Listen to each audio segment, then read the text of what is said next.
Bueno, nos habíamos quedado en el segundo acto de Fuentevejuna, ¿no? Sin terminar. ¿Alguna cosa que quieran preguntar, comentar? Por ahí quizás que la otra vez no la habían podido leer y ahora lo leyeron, si es que lo leyeron.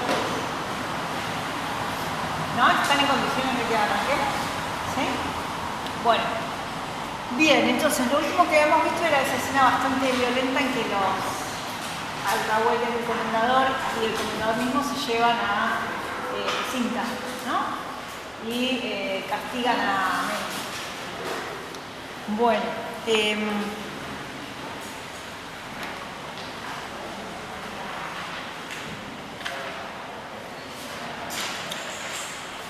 a partir de ahí viene una secuencia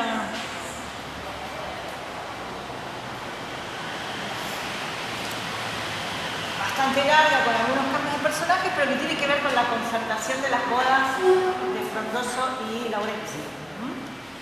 Recuerdan que ella tenía originalmente una actitud más hostil, más así como distante respecto de las posibilidades de enamorarse, de casarse, que los hombres no, que el amor no existe y todas estas cosas.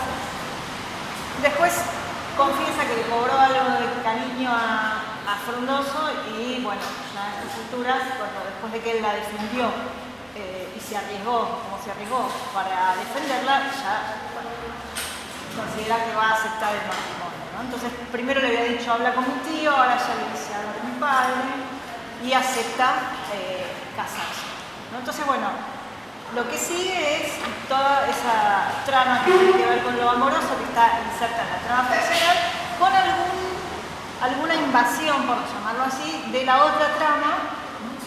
Por ejemplo, cuando entran el regidor y Esteban y actualizan un montón de información sintéticamente, pero hablan de la recuperación de Ciudad Real, de que los reyes católicos van a venir y introducen ese pequeño comentario sobre la mala suerte o la mala fortuna de Jacinta, ¿no? O sea, como que despejan una serie de cuestiones.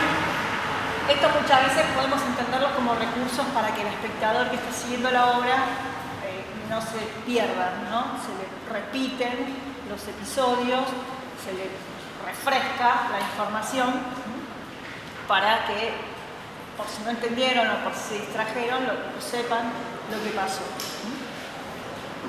Bueno, y ahí viene el arreglo de las bodas. En este diálogo por ahí hay algunas cosas para descartar, por ejemplo, el hecho de que Frondoso pide la mano, pero le dice, bueno, preguntarle a Laurencia si ella quiere, ¿no? Le dice a Esteban, le dice, bueno, él le dice, tomaré el parecer de ella, si os parece, será bien. Y Frondoso dice, justo es que no hace bien quien los gustos atropella, ¿no? Y eso es también como un reenvío a la figura del comendador, ¿no? Que es el mayor atropellador de gustos que hay en la comedia. Y luego de eso volvemos a la trama histórica, ¿no? A la segunda acción, un diálogo de Casilaos pareados entre el comendador y el maestre, en que ya dan todo por perdido, ¿no? Dicen, bueno, huyamos porque esto no tiene salvación, ¿no?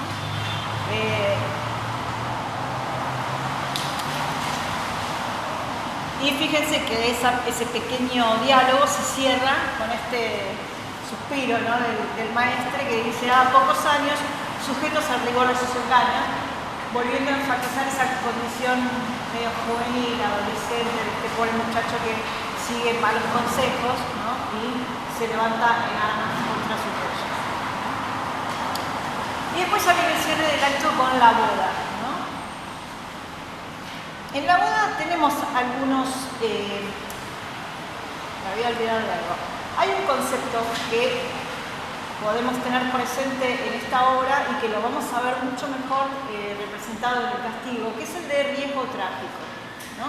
Que es un concepto que propone un crítico para, digamos, establecer o más o menos definir por dónde discurre la tragedia en esta época, ¿no? Habíamos dicho que en el siglo de oro existen pocas tragedias, ¿no? Generalmente son tragicomedias, ¿no? Es decir, por ahí hay sucesos trágicos, pero la obra acaba bien, o sea que bueno, no la podemos considerar una tragedia al estilo clásico. De hecho sabemos que el experimento dramático de esta época no va por ahí, así que no vamos a encontrar tragedias al estilo clásico, pero sí encontramos algunos indicios, algunas marcas que podrían orientarnos a suponer que esa obra va a tener un desenlace más bien trágico, ¿no?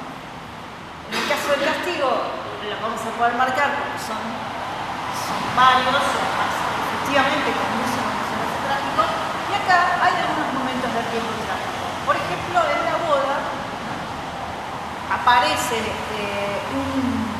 un cantar, o sea, los músicos cantan una canción, ¿no? Mientras están en pleno festejo, que ya nos va a hacer pensar que inmediatamente va a pasar algo malo, ¿sí?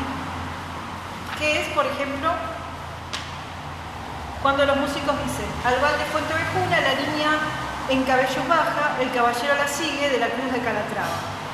Entre las ramas se esconde, de vergonzosa y turbada, fingiendo que no le ha visto, pone adelante las ramas. ¿Para qué te escondes, niña gallarda, que mis linces deseos paredes pasen? Acercóse el caballero y ella, confusa y turbada, hacer quiso, se lo hacías de las intricadas ramas. Mas como quien tiene amor, los mares y las montañas se atraviesa fácilmente, la dice tales palabras: ¿para qué te escondes, niña gallarda, que mis linces deseos paredes pasen? O sea, evidentemente acá es posible leer una identidad en esta situación que evoca la cancioncita y la situación entre la audiencia y el comendador. Entonces, bueno, este cantar sobre el final del acto, que además es un momento en el que esperamos que la tensión suba, ¿no? Recuerden eso que dice Lope, que no se puede retardar la acción, en el final del acto hay que invocar el interés, retrasar el desenlace hasta el final, pero como que cada acto tiene que terminar en una cúspide. Entonces, bueno, eso, ¿no? La inminencia del cierre del acto, más ese cantar en la boda, ya nos hace pensar que algo, que digamos, no vamos a terminar viendo cómo Laurencia y Frondoso se van por sus bodas y todo eso. Algo va a pasar. Y efectivamente, ¿qué sucede? Sí. Sí. Exacto. Se la lleva a Laurencia y hace algo más que gravísimo. Es que le rompe la vara a Esteban. O sea, esa vara representa la autoridad, ¿no? Y es la autoridad, o sea, no es tan grave como el otro, pero es como que desconoce las mismas autoridades que hay dentro de ese lugar. O sea, no le importa nada.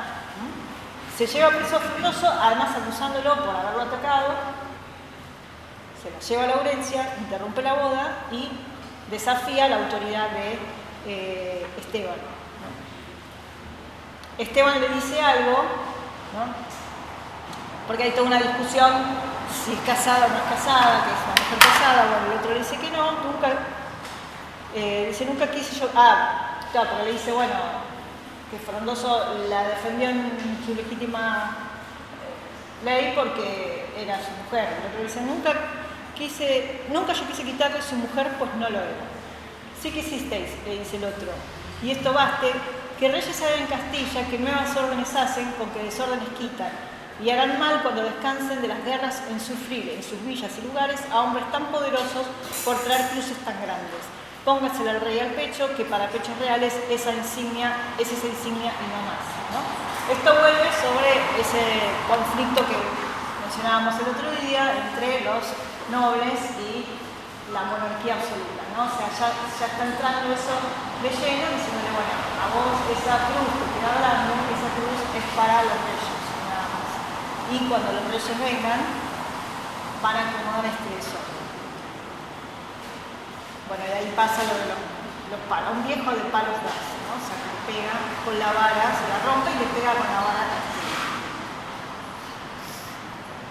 Bueno. Y ahí termina el segundo acto.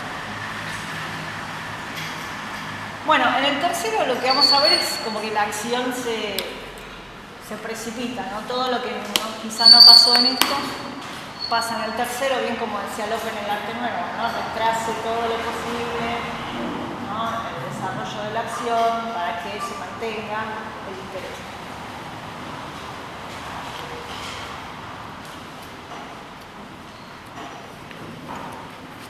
¿Y qué tenemos en el tercer acto? Al principio lo que hay es una conversación en endecasílabos para, recuerdan esto, ¿no? La función de los versos endecasílabos para mostrar que es algo serio, algo solemne, algo grave, que hay personas importantes, ¿no?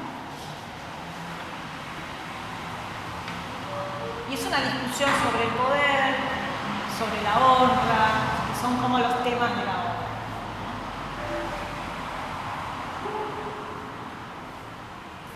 Donde cobra más presencia esta cuestión de, bueno, abajo del rey nadie, o sea, la única autoridad son los reyes. El rey solo es señor después del cielo y no guarda a los hombres inhumanos. Y una cosa que es importante que marquemos es que aparece por primera vez la palabra tiranos. Y después de esta aparición se va a repetir un montón de veces en el acto. Porque finalmente lo que va a pasar, o sea, la solución de la obra, lo que va a proveer es una justificación para el tiranicidio. Entonces, al insistir tanto en esa caracterización, se permite esto, ¿no? Que, bueno, el perdón real a los habitantes de Fuentevejuna tiene que ver con que el tiranicidio está aceptado. O sea, si hay una figura que ejerce la tiranía sobre sus vasallos, a quienes debería proteger y cuidar, bueno, que esa figura sea justiciada, ejecutada, es algo que puede llegar a perdonarse si está, digamos, razonablemente fundamentado. Y en este punto, recuerdan que yo les dije que había una fuente de la obra, que era esta famosa crónica de Rades. En la crónica de Rades, lo que se cita que dice el pueblo de Fuentevejuna es: mueran los traidores, no mueran los tiranos, ¿no? Creo que después, en la escena de la muerte del comendador, lo que repiten los villanos de Fuentevejuna es que mueran los tiranos, ¿no? Esa sustitución, bueno, es importante en ese sentido, porque, digamos, lo que la obra está proponiendo es eso, una justificación para el tiranicidio, no para cualquier tipo de ejecución. También está como preparando, ¿no? Toda la acción que va a venir, porque dicen también, en tanto que Fernando, que conduye a tantos enemigos, otros medios era mejor, ¿verdad? Dice como que el rey está ocupado, sí, y no puede ayudarlo, digamos. Claro, como toda esta primera escena, ¿no? Arma como el escenario para que justificar, sí, que el pueblo...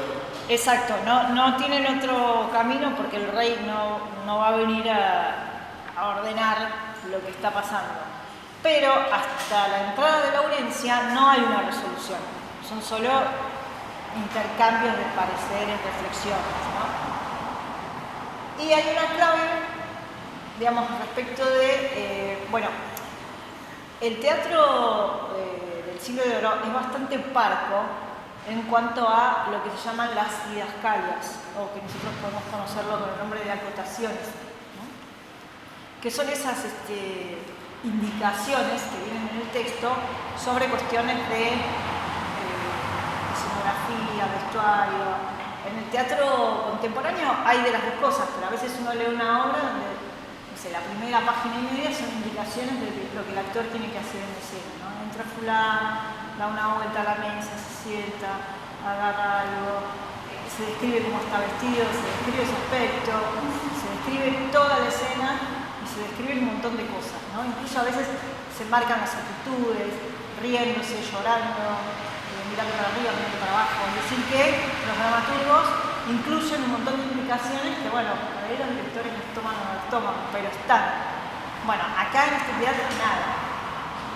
O sea, lo único que hay son acotaciones que tienen que ver con si un personaje se esconde o no se esconde, digamos, que son claves para el funcionamiento de la escena.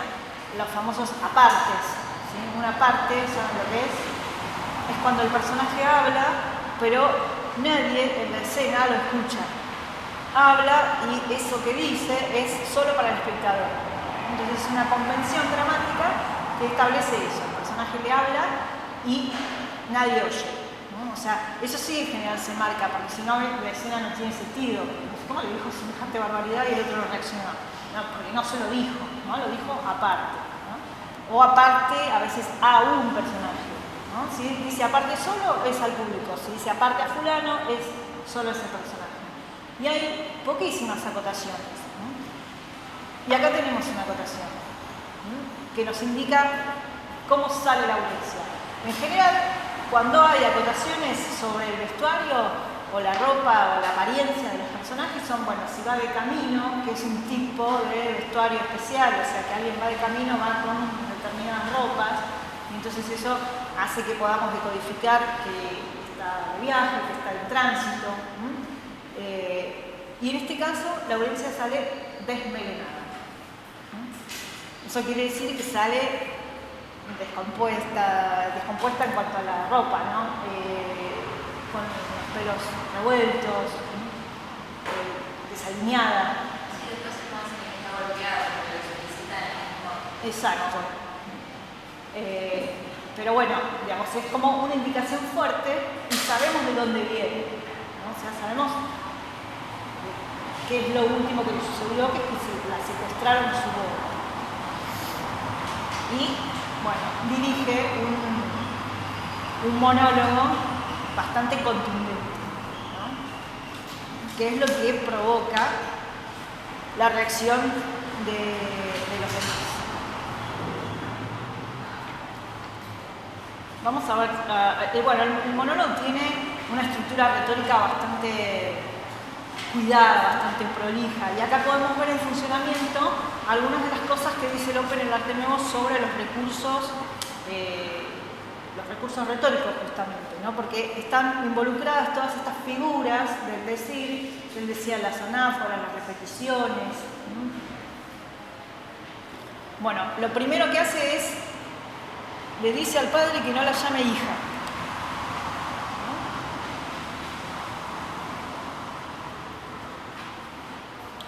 Dice, hija mía, dice, bueno, además es como que casi que no la reconocen al principio, ¿no? Santo cielo, no es mi hija, no conoces a Laurencia, vengo tal que mi diferencias pone en contingencia quién soy. Hija mía, no me nombres tu hija. ¿Por qué mis ojos? ¿Por qué? Por muchas razones, y sean las principales, porque dejas que me roben tiranos sin que me vengues, traidores sin que me cobres. Aún no era yo de frondoso para que digas que tome como marido venganza, que aquí por tu cuenta corre. Esto es lo que les decía el otro día, ¿no? El honor de las mujeres, el honor de los hombres está depositado en las mujeres y corresponde, hay una como cadena de custodia que va el padre, el hermano, si el hermano varón, si el padre no está, y el marido, obviamente, si está casado, ¿no? Entonces, aún no era yo de frondoso para que digas que tome como marido venganza, que aquí por tu cuenta corre. Que en tanto que de las bodas no haya llegado la noche, del padre y no del marido la obligación que supone. Que en tanto que no me entregan una joya, aunque la compre, no han de correr por mi cuenta las guardas ni los ladrones. Llevóme de vuestros ojos a su casa Fernán Gómez, la oveja al lobo de Jais, como cobardes pastores.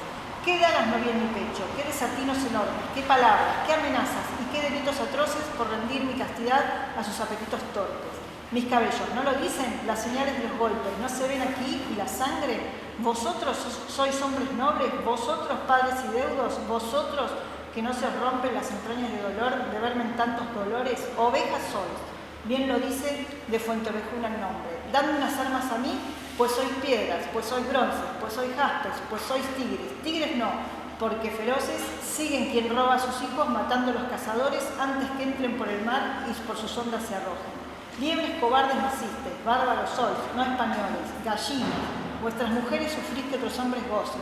Poneos rocas en la cinta, ¿para qué os ceñís esto que? Vive Dios que he de trazar, que solo las mujeres cobren la honra de estos tiranos, la sangre de estos traidores, ¿no? Otra vez, tiranos traidores. Y que os han de tirar piedras hilanderas, maricones, amujerados, cobardes, y que mañana os adornen nuestras tocas y basquiñas, manes y colores. A Frondoso quiere ya sin sentencia y sin pregones colgar el comendador de la almena de una torre. Y de todos hará lo mismo, yo me vuelvo, medio hombres, porque quede sin mujeres esta villa honrada y torne aquel siglo de Amazonas, eterno espanto del hombre. Bueno, les dice un par de cosas, ¿no? Este parlamento es casi una arenga al estilo épico, ¿no? O sea, es como un texto medio trabajado sobre esas coordenadas, ¿no? Y como les decía, muestra un montón de estos recursos que tienen que ver con la actuación, ¿no? Estas repeticiones, qué dagas, qué desatinos, qué palabras, qué amenazas, qué delitos, después el vosotros, vosotros, vosotros, ¿no? La enumeración de animales, ¿no? Pues sois piedras, pues sois bronces, pues sois jaspes, pues sois tigres no, y después, ¿no? Las gallinas, las liebres, ¿no? Y todas las otras calificaciones. Es decir, está como estructurado, retóricamente bien prolijo, para producir este tipo de efectos, ¿no? O sea, para que sea verosímil el efecto que produce, porque este es el discurso que deriva después en la rebelión. O sea, gran responsabilidad para la actriz de Laurencio. Organiza como dos partes. Primero, como si dividiera las cosas entre hombres y animales y después entre hombres y mujeres, ¿no? Porque primero le empieza a decir que son liebres, gallinas, no sé qué, y después la dicotomía son amujerados y maricones. Sí, para que se ponen estocas se tienen que ponerse en aguas. Bueno. Hablando de su lugar de mujer, invierte, como que da vuelta y dice tigres, pero tigres no. Sí, y ahí cambia, claro, ahí empieza con los animales miedosos y después con las mujeres. Y ella después es la que encabeza la hueste femenina que va también, ¿no? Bien, entonces bueno, ahí ya entra, digamos, esa espiral de violencia que culmina con no solo la muerte del comendador, sino de algunos otros, ¿no? O sea, creo que las mujeres se encargan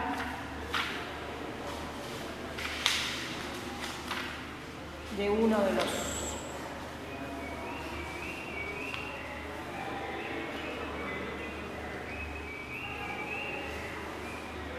bueno, en realidad Flores llega a escapar porque es el que después cuenta lo que pasó, pero entre todas las mujeres lo atacan, ¿no? Piedad, señoras. Bueno, y todo el tiempo se repiten estas: viva los reyes, viva el rey Fernando, viva Fuenteovejuna, mueran los traidores, o sea, se empieza, mueran los tiranos, ¿no?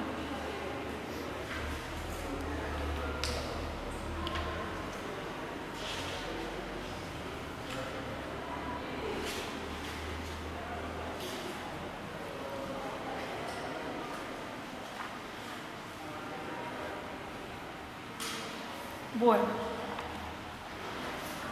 y pasamos a otra escena en donde pasa la misma mecánica que hemos visto en otra, ¿no? Se actualiza una información, bueno, ya recuperamos Ciudad Real, no hubo mucha resistencia, el maestro se fue acá, el comendador se fue allá, y entra Flores, ¿no? A contar lo que pasó, ¿no? Incluso cosas que no hemos visto, ¿no? Como que le cortan la cabeza y la tiran.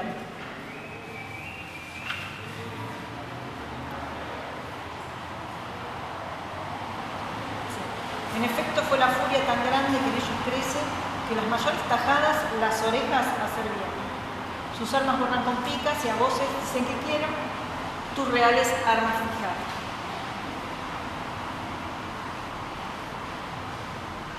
Bueno, y el rey reacciona como es esperable, o sea, toma en principio partido por el gobernador, por el comendador, bueno, esto no puede ser, castigar a los culpables, etcétera, etcétera,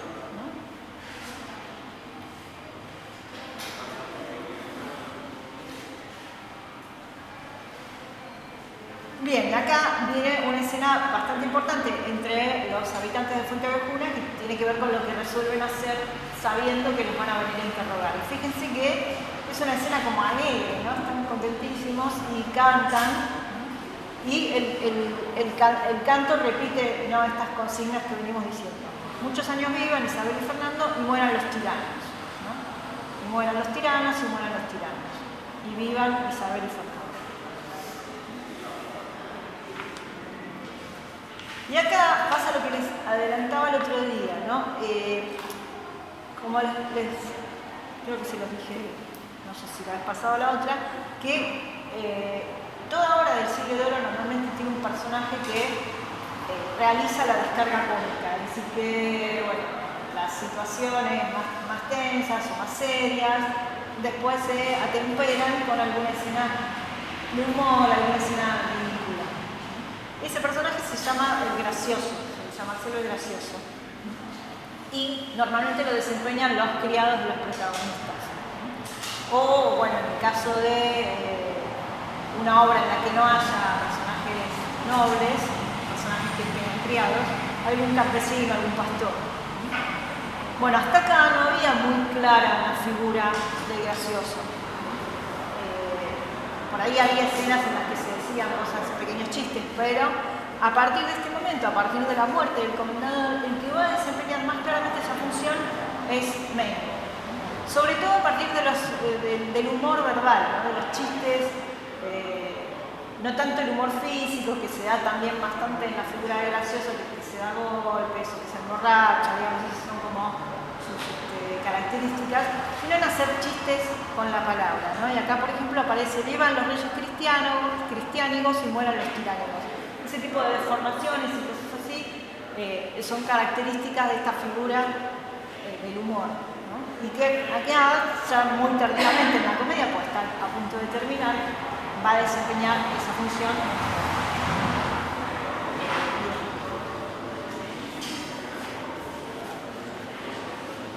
Entonces, ahí es cuando Esteban les da, digamos, conciertan entre todos a partir de la propuesta de Esteban en lo que van a hacer, ¿no? Los reyes han de querer averiguar este caso, y más tan cerca del paso y jornada que han de hacer. Concertaos todos a una en lo que habéis de decir.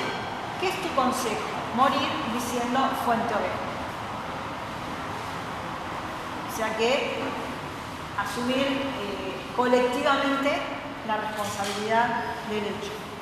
Y es efectivamente lo que pasa, ¿no? Porque, como vimos en la escena anterior, el rey manda una especie de inquisidor, un juez, que con total naturalidad tortura a quien venga, ¿no? Porque se habla de que torturan a un viejo, de que torturan a un niño, de que torturan a una mujer, ¿no? Y la respuesta de todos es la misma.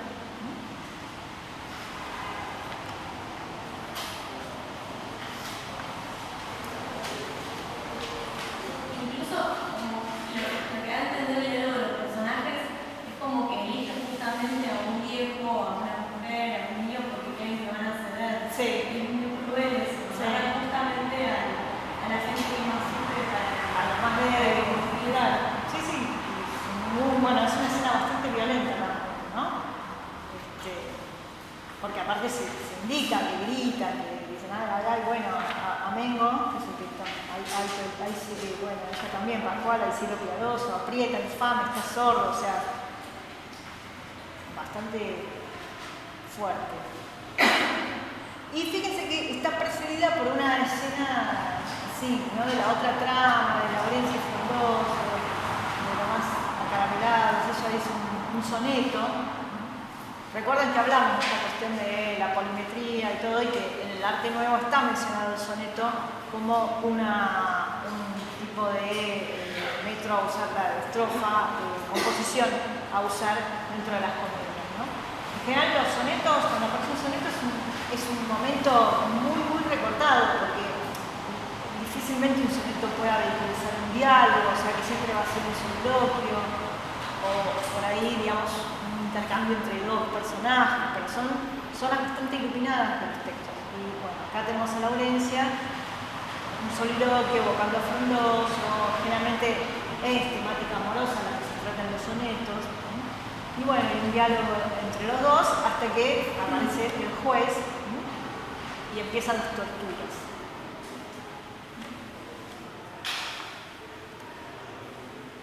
Bueno, que por supuesto, avalando esta función cómica que les decía antes, ¿quién es el que todos creen que va a confesar? Mentor, que no confiesa, ¿no? Hasta el mismo juez dice, hay tan gran bellaquería, del dolor se están burlando, en quien estaba esperando, niega con mayor porfía, o sea, le tenía todas las fichas puestas a Mengo, ¿sí?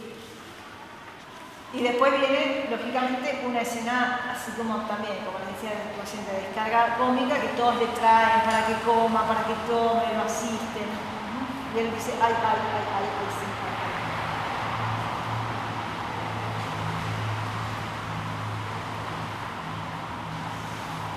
Y además es el que dice, ¿no? Como les decía recién, en lugar de, o sea, apelando a ese humor de deformar las palabras, ¿no? Mientras el juez lo interroga, dice, él confiesa, dice, que no usa el palo, aplica la espalda.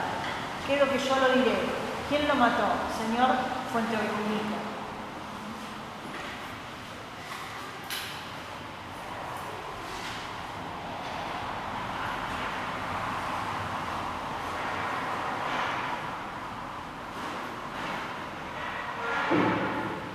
Bueno, y después viene la secuencia de cierre, ¿no? Que tenemos en la escena final con los reyes. Y los reyes aparecen así como dos figuras providenciales que van a restaurar el orden, vienen todas las informaciones, todas las confesiones, viene el maestro y dice, perdón, me equivoqué, soy chico, este otro me llevó por el mal camino, ¿no? Y los reyes dicen, sí, bueno, te perdonamos. Después viene el juez y cuenta, bueno, no hay nada que hacer, ¿no? Haciendo averiguación del cometido delito, una hoja no se ha escrito que sea en comprobación, porque conformes a una con un valeroso pecho, pidiendo quién lo ha hecho, responden Fuenteovejuna. Y entonces, bueno, esto también sería como una especie de elemento ético dentro de la obra, porque estaríamos, o sea, después de este parlamento podemos configurar una especie de héroe colectivo, ¿no? O sea, de personaje colectivo que protagoniza la obra. Bueno, después le dice, pues tan mal se acomoda el poderlo averiguar, o los has de perdonar o matar la Villatoria. Y evidentemente, bueno, los reyes deciden perdonar.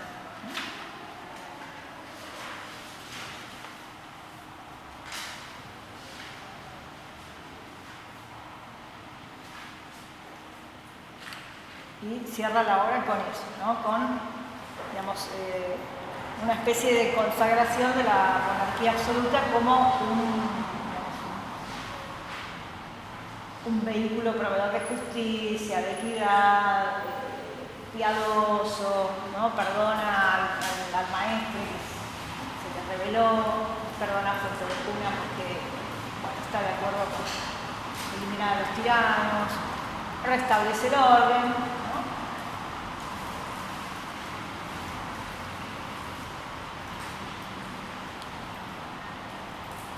Bueno, no sé, ¿quieren agregar algo? ¿Alguna pregunta? Una pregunta. Sí. Justo al final cuando dice que aquí discreto Senado Fuenteovejuna al fin. ¿Senado o se lo refiere como? Al público. Al público. Sí, va a ser que en general termina Pero así. viene otra obra y Sí. No me vienen ahora otras palabras que usen, pero sí. Y siempre dicen algo así como perdonar sus faltas. O sea, las líneas finales o dicen el nombre. Siempre hay como recurrencia. Se nombra la obra. Por eso muchas veces vieron que los nombres, no todos, pero los nombres de la obra generalmente son octosílabos. Porque, bueno, pensando que las obras generalmente terminan en un romance y el último verso o el anteúltimo, algo de eso, dice el nombre de la obra, es frecuente que los títulos de las obras sean en octosílabos. Una obra de Sevilla, con Diana del Viento. Claro. Fuenteovejuna no, pero bueno.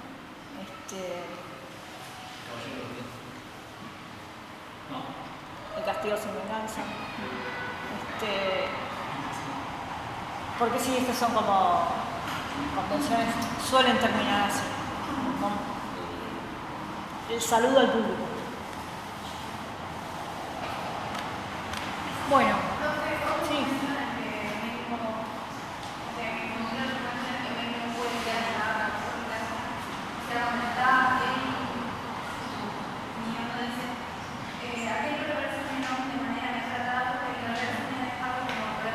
Sí, sí.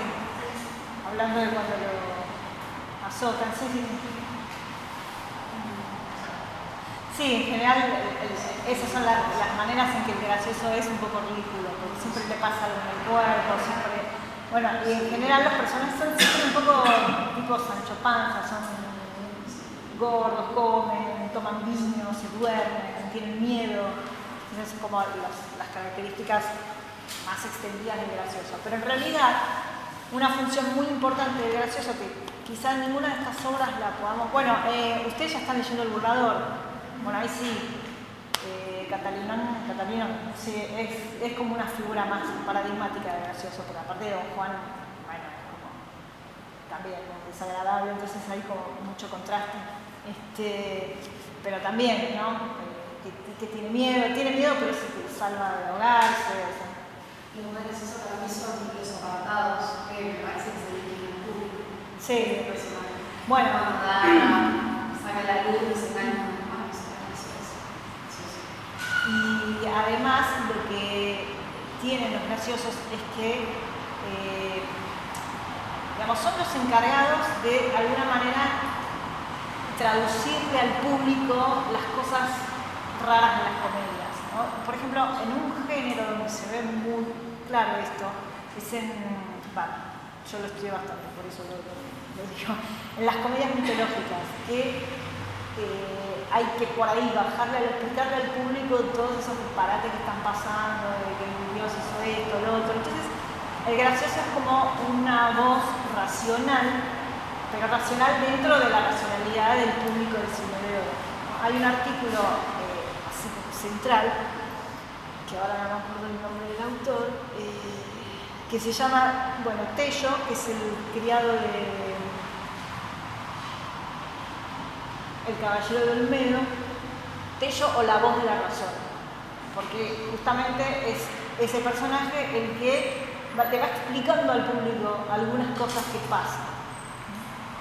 Entonces, cuando a veces los críticos dicen, bueno, el dramaturgo habla a través de sus personajes y habla a través de, no sé, el personaje principal. En general no, en general la voz del dramaturgo está en los comentarios, en las cosas que dicen los graciosos, porque son, digamos, la contemporaneidad, son los que manejan eso.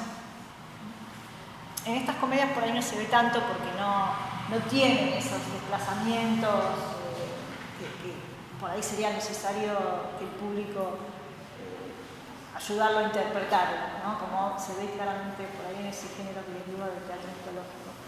O por ahí puede pasar en el teatro histórico. En este caso, digamos, por ahí esa función de acercar, de mediar con el público no es tan necesaria.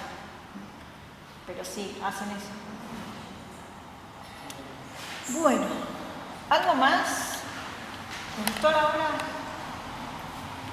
¿No? ¿Sí?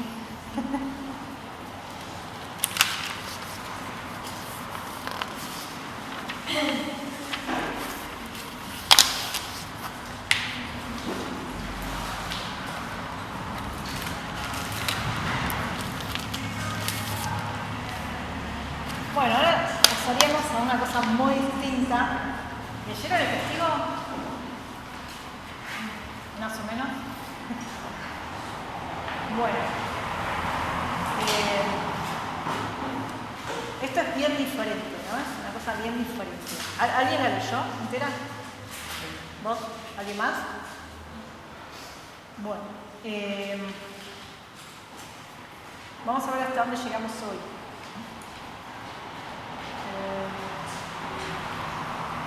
Esta es una de las últimas obras que escribe Lope. No es la última, pero está sobre el final. En este caso, sí contamos con un manuscrito autógrafo. Yo tengo una edición donde hay algunas fotos, pasa que como no es mío el libro, lo voy a manipular lo menos posible. No sé si en la que colgamos en el campus están. Sí, incluso están los autores. ¿No?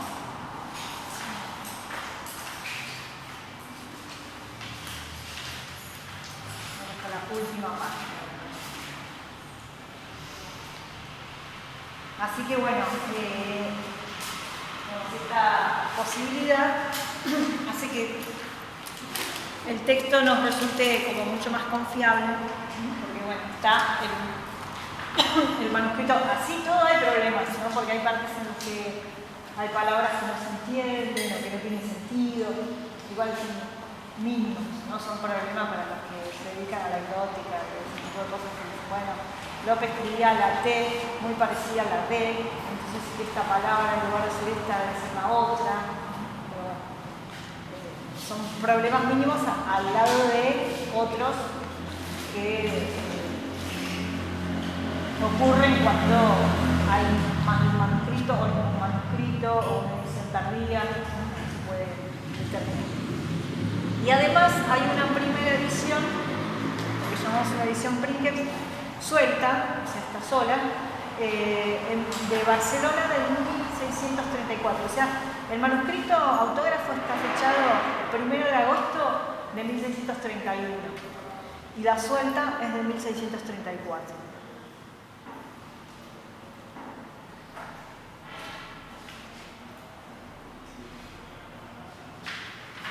Y además se imprime en la parte 21. ¿Se acuerdan lo que les contaba el otro día de la edición en partes? Que las comedias se editan agrupadas de a 12, los que se llaman partes de comedias. No me acordaba cuántas partes había publicado Lope, en realidad, bueno, llega hasta la parte 21, pero después se publicaron algunas post-mortem. O sea, esta parte 21 en la que está incluido el castigo, Lope la revisa, pero no llega a verla impresa. Se muere antes de que salga el libro impreso. Entonces, digamos que hay tres versiones que aparentemente no presentan conflicto entre sí, muy cercanas.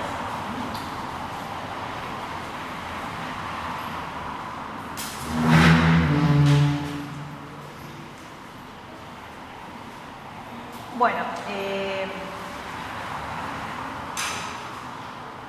y esta obra, entonces, fíjense si el manuscrito está fechado en el 31, pertenece a esa década de oro de la que venimos hablando. Hay un artículo que voy a dejar en el campus que se llama El último Lope, de una crítica que se llama María Gracia Profeti, que justamente de lo que habla es de eso, de esa década de 30, en la que se empiezan a verificar cambios en la dramaturgia, para ella derivados de una diferente condición del público. Es decir, el público ya está mucho más entrenado por décadas y décadas de ver teatro. Entonces ya exige, es un público más exigente en cuanto a lo que quiere ver. Y vamos a notarlo, vamos a ver en el castigo claramente una, por ejemplo, mucho mayor elaboración del lenguaje, cercano al lenguaje gongorino. ¿Sí? Después el que va a utilizar el lenguaje gongorino, digamos, porque tiene las características de la poesía de Góngora, porque sea, digamos, una jerga, pero digamos al lenguaje de la poesía cuentista. El que va a utilizar un lenguaje así claramente en todas sus obras es Calderón. Pero ya en el castigo lo podemos empezar a ver eso, un lenguaje más elaborado. Más metaforía, imágenes más complejas. Es decir que, bueno, estamos en otra etapa.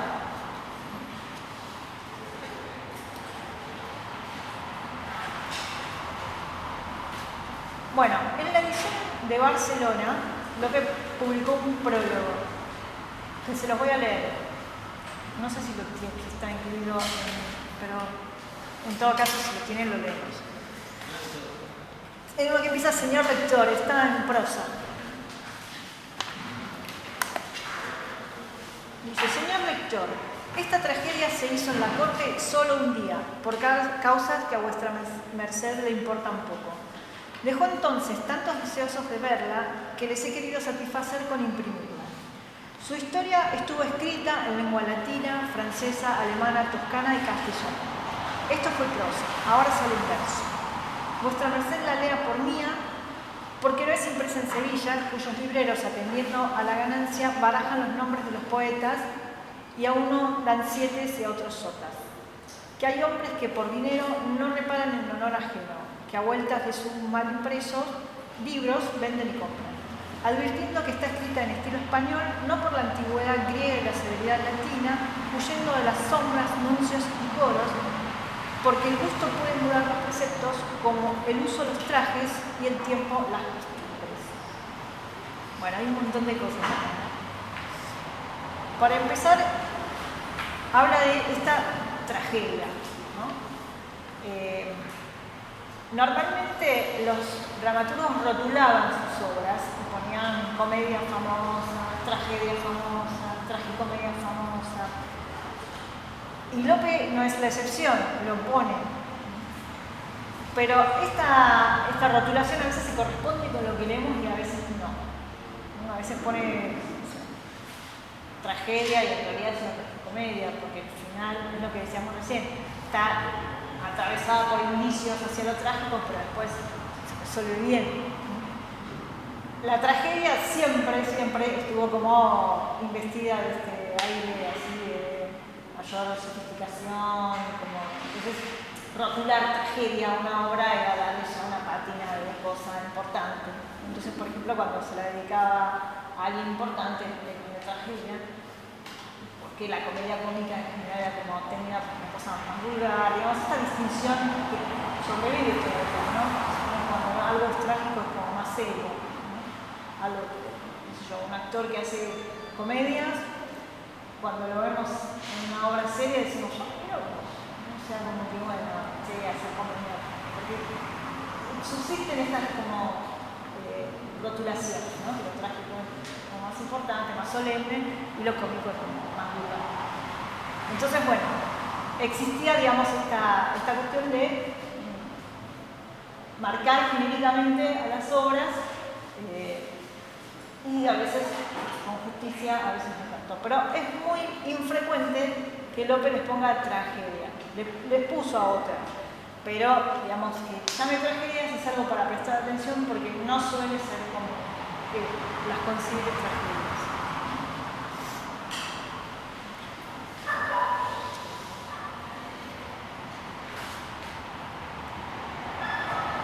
Bueno, según un crítico del cual también les voy a dejar un artículo, que es Rosas, ya lo hemos visto una vez, un texto que se llama Texto y contexto del castigo, en el castigo sin venganza, él dice que esto es para competir con Calderón, ¿no? Porque Calderón en el 1630 ya es un autor conocido, es mucho más joven que Lope, y bueno, ya es como claramente su sucesor. En realidad no es necesariamente así. O sea, algunos dicen que en esta época no es Calderón el gran dramaturgo, que hay otro que escribe en la corte y que es más famoso que Calderón. Pero bueno, como sea, también puede tener que ver con esta cuestión de experimentar con los géneros, ¿no? O lo que les decía recién, de investirla de un rótulo solemne, aunque verdaderamente es una tragedia. Bueno, después, representación solo un día, ¿no? Y que se representó en la corte, o sea que esta no es una obra que se haya hecho en los corrales, sino en presencia de un público noble, en la corte, o sea, en presencia del rey. Solo un día. Bueno, acá los críticos leen un posible problema de censura, pero no hay tampoco ninguna prueba, nada que nos lleve a pensar que eso es posible, sobre todo por lo que dice después, que una historia que ya circulaba, no es que, digamos, alguno de los presentes podía sentirse identificado con la figura, ya sea del duque o del conde, porque en realidad era una historia conocida. Pero bueno, la cuestión es que se representó solo un día. También establece los antecedentes textuales, ¿no? Dicen, su historia estuvo escrita en lengua latina, francesa, alemana, toscana y castellana. Bueno, el antecedente justamente es una novela de un autor del que López se sirve mucho, que es, no solo López, todos, Matteo Bandello, ¿sí? Es un italiano, ¿no? Que escribió mucha novela corta, al estilo de las ejemplares.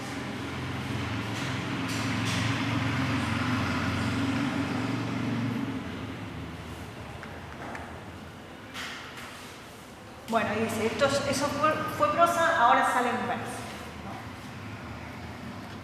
Y por eso lo de estilo español, o sea, la novedad es eso. O sea, es una historia que existe, pero que ahora está traducida y escrita en verso.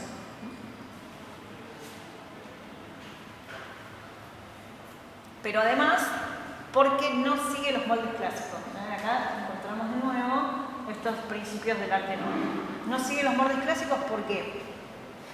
Porque no hay coros, no hay nuncios, no hay sombras. Faltan todas esas cosas que son características de la tragedia.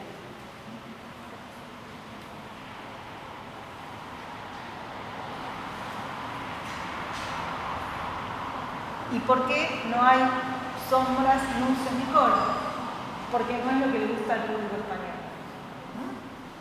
Y lo dice al final, porque el gusto puede mudar los preceptos como el uso de los trajes y el tiempo a las costumbres. Es decir, es una tragedia a la española sin todos estos elementos, porque en España esto no gusta.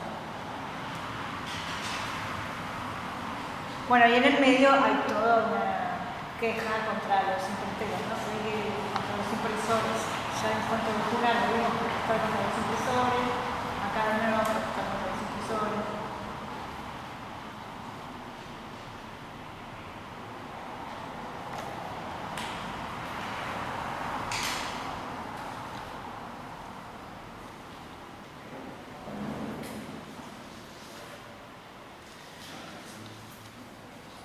Bueno, y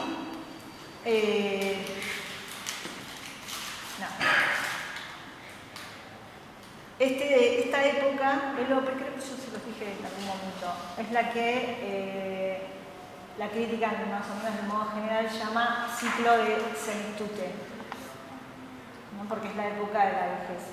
O sea, en realidad, ¿ustedes vieron algo de lírica de López? ¿Vieron poesía? ¿Sí? Sí, en las primeras clases, ¿no? Con Julia. Bueno, por ahí como era un poquito, no se lo dijo, pero durante mucho, bueno, a ver, siendo más atrás, Lope es un autor con el que siempre se enlaza mucho la biografía, ¿no? Que siempre se lo estudia mucho en clave biográfica.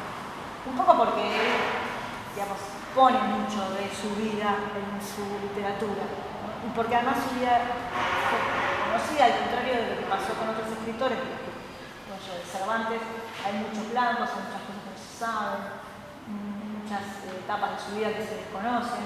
En cambio de Lope, no, porque él, bueno, tiene una epistolaridad enorme, porque escribe mucho sobre sí. Entonces se tiende a leer mucho en clave biográfica. Y en el caso de la poesía, lo que se hace es organizar las etapas en función de las damas a las que dedicaba las obras en las que estaba en ese momento, ¿no? Además tuvo una vida así, muy pública, muy conocida y bastante escandalosa. O sea, tuvo muchas mujeres, estuvo siempre inmerso en el medio de escándalo hasta el final de su vida, incluso después de haberse ordenado sacerdote. Entonces, bueno, la lírica de López se suele ordenar así, ¿no? El ciclo de Filis, el ciclo de Amarilis, el ciclo de Camila Lucinda, que son los nombres en clave que les ponía a las dedicatarias, a las amadas. Bueno, con el teatro ya vimos que hay otro orden que tiene que ver más con las etapas. Pero bueno, también existe esta denominación que cubre solo a la etapa final, que es del ciclo del senectute, ¿no? Desde que es mayor, que es viejo, ¿no? Y que se lo suele caracterizar, que también eso está planteado en clave biográfica y habría que relativizarlo un poco, pero como una etapa de mucha, digamos, decepción, que quiere entrar a la corte y no puede, ya digamos, se llevó todos los disgustos de su vida, con sus hijos, con sus mujeres. O sea, bueno, no dice esas cosas, ¿no? Tuvo muchas mujeres, sí, pero a todas las vio morir, a todas las perdió, se le murieron un montón de hijos también. Entonces, bueno, no es que fue un alocado superficial, o sea, también tuvo momentos como muy trágicos, y bueno, eso también determina la cuestión de ordenarse sacerdote y querer llamarse a la reflexión, pero bueno, no dura mucho, porque se vuelve a enamorar, o sea, se le queda un hombre enamoradizo. Entonces, bueno, el ciclo en general se lo caracteriza por eso, ¿no? Como la etapa de la decepción, que critica mucho a los nuevos poetas, o sea, una constante es la crítica a la poesía gomorrina, pero bueno, digamos, como el abuso de estos recursos de la erudición. Ahora, por otro lado, uno eso lo ve desde el principio, ¿sí? O sea, por eso esta cuestión de ordenar la producción de un autor en función de etapas de su vida es como un poco problemática, porque todas estas cuestiones que aparecen como características de la época final quizás están enfatizadas, pero no es que no están antes. No, ustedes leyeron La Dragotea y díganme si ahí con la erudición no los sacó de quicio. Y no es una obra del final de su vida. El arte nuevo, mismo. O sea que, bueno, no es propio de esa etapa en la que se quiere volver poeta cortesano. Además está eso, ¿no? Que se frustra porque quiere ser nombrado cronista real y por asomo. Así que esto es lo que la crítica lee como los sinsabores de la última etapa, que lo ponen un poco así estoicos, ¿no? Y el castigo sería de ese tiempo. Estaría inscrito en el ciclo de Senectud. Bueno, algunos dicen que sus mejores obras son de esta época. Bien, entonces, vamos a empezar con la lectura de la obra. En principio, para ordenarla, para caracterizarla un poco, hay una cualidad que tiene esta obra que ahí no es tan común, que tiene que ver con el diseño del espacio, ¿no? Ya, ¿qué se puede decir del espacio del castigo? ¿Es un espacio variado? Bueno, lo viste vos solo, así que te estoy preguntando. ¿Es un espacio variado de cambia de Sí.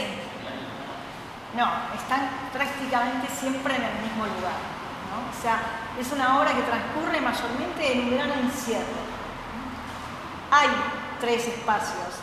Hay 2 espacios exteriores y uno interior. Pero esos 2 espacios exteriores aparecen al principio y luego nunca vuelven a aparecer. Hay un espacio exterior urbano con el que empieza la obra, un espacio exterior natural, que sería como la segunda gran secuencia del primer acto, y luego todo el mundo encerrado en el palacio.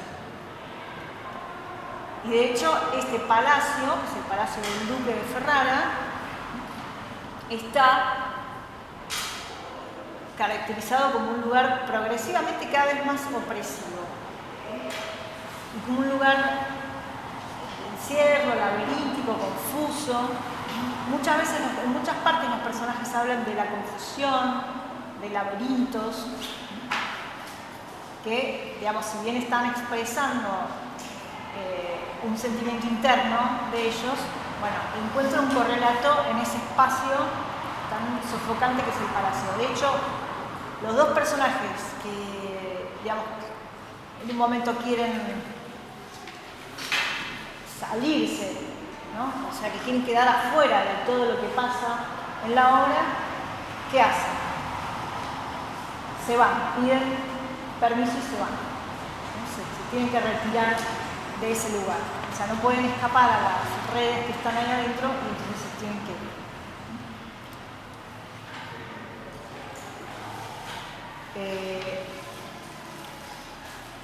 De hecho, digamos, el desenlace tiene que ver, o sea, con espacios cada vez más cerrados dentro del palacio, ¿no? Porque todo termina como reduciéndose a una pequeña cámara donde hay 2 subcámaras, ¿no? O sea, como que va cada vez más adentro. Esta caracterización del espacio le permite a un crítico, que ya lo mencionamos, que se llama Olesa, caracterizar a la obra como una tragedia palatina. ¿Por qué les digo esto? Uno de los problemas de la crítica del siglo de oro es ordenar genéricamente toda la producción dramática, ¿no? O sea, una vez establecidas estas tres grandes moldes que son la tragedia, la tragicomedia y la comedia cómica, bueno, hacia adentro hay una variedad tan grande que está todo el mundo enloquecido por organizarla, ¿no? Entonces, las primeras organizaciones eran más bien temáticas. Bueno, tenemos comedia histórica, tenemos comedia mitológica, tenemos comedia de santos, pero bueno, esto es como una taxonomía medio tautológica, ¿no? O sea, ¿qué es una comedia de santos? Bueno, la comedia donde hay santos. ¿Qué es una comedia mitológica? Donde hay mitos clásicos. Entonces, bueno, la crítica empieza a buscar otras alternativas que tengan que ver con, digamos, con elementos característicos de una comedia, de una obra de teatro, que les permitan organizar los géneros. Por ejemplo, el espacio. Entonces, bueno, a partir de ahí, igual, digamos, como es una materia muy variada y muy grande, cualquier intento taxonómico siempre cruje, ¿no?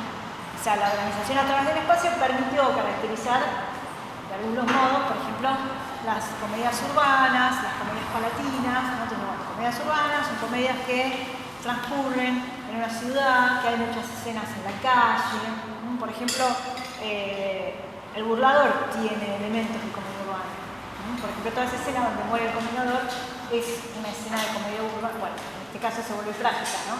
Pero sería característica de una comedia urbana donde hay una dama que espera en un balcón, que está escondida, que el otro va, que se disfraza, que es de noche, que hay confusiones en la calle, que hay peligro de enfrentamientos con armas, ¿no? Y la comedia palatina es la que transcurre en un interior, ¿no? En esta edición, por ejemplo, justamente, creo que de modo totalmente casual, porque es previa a esta taxonomía de Olesa, está El perro del hortelano, que es una comedia palatina, y El castigo sin venganza, que perfectamente cuaja como una tragedia palatina. O sea, las dos, con ligeras variaciones, podrían orientar sus argumentos a un desenlace cómico o trágico, ¿sí? O sea, en algún momento una deriva hacia lo trágico y la otra hacia lo cómico, ¿sí? O sea, en El perro del hortelano, bueno, no me acuerdo mucho ahora, pero las situaciones también, enredos dentro del palacio, una dama que se enamora de su secretario, que esto es como conflictivo, pero entonces él se hace pasar por un noble, y esto y lo otro, y grandes engaños y corridas y escenas nocturnas dentro del palacio, con velas que se apagan, gente que se esconde y cosas así, ¿no? Hay cartas y cositas por el estilo. Bueno, y El castigo, algo muy diferente, pero también transcurriendo en el mismo espacio. Entonces, bueno, esta propuesta de Olesa tiene que ver con que justamente el artículo de él se llama La comedia y la tragedia palatinas, modalidades del arte nuevo. O sea que esta propuesta nueva de la comedia incluye esto, ¿no? Argumentos que podrían ir para un lado o para el otro, y bueno, que en definitiva es una caracterización un poco más, no, por no decir seria, pero más sólida, si vamos por constantes que tienen que ver con lo dramático, por ejemplo el espacio. Igual ese artículo no se lo pensaba dejar, si alguno lo quiere se lo dejo, pero no hace falta, no es indispensable para que pueda castigo. Bueno.